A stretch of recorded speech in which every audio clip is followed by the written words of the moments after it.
மறைந்த நடிகை மனோரமாவிற்கு முதலமைச்சர் ஜெயலலிதா நேரில் அஞ்சலி செலுத்தினார். அப்போது பேசிய அவர், மனோரமா பெண் சிவாஜி என்று புகழாரம் சூட்டினார்.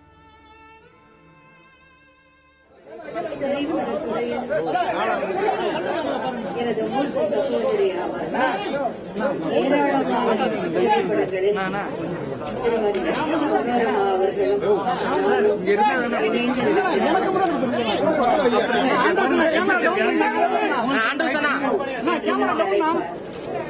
நான் அவரை எப்பொழுதுமே மனோரமா என்றுதான் அழைப்பேன்.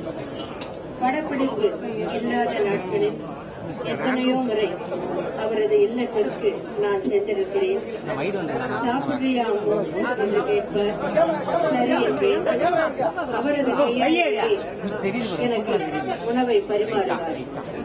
அதை போலவே பலமுறை அவர் எனது இல்லத்திற்கு வந்திருக்கிறார். என்னுடன் அமர்ந்து உணவு அருந்தியிருக்கிறார். அந்த நாட்களை மறக்க முடியாது. எனக்கும் மனோரமாவுக்கும் இருந்த ஒரு பந்தத்தை என்றைக்கும் யாராலும் பிரிக்க முடியாது. புரட்சித் தலைவர் எம்ஜிஆர் அவர்களுக்கு சகோதரி மனோரமா அவர்கள் மீது ஒரு அலாதி பிரியம் எப்போதும். அதே போலவே நடிகர் திலகம் சிவாஜி கணேசன் அவர்கள் என்னிடம் அவரை பற்றி பேசும்போது, நடிப்பில் மனோரமா ஒரு ஜீனியஸ் என்று பலமுறை கூறியிருக்கிறார். உண்மையிலேயே மனோரமா அவர்கள் நடிப்பில் ஒரு மேதைதான். நடிகர் திலகம் சிவாஜி கணேசன் அவர்களைப் போல் அவர் ஒரு நடிகையர் திலகம் அல்லது பெண் நடிகர் திலகம் என்றே சொல்லலாம்.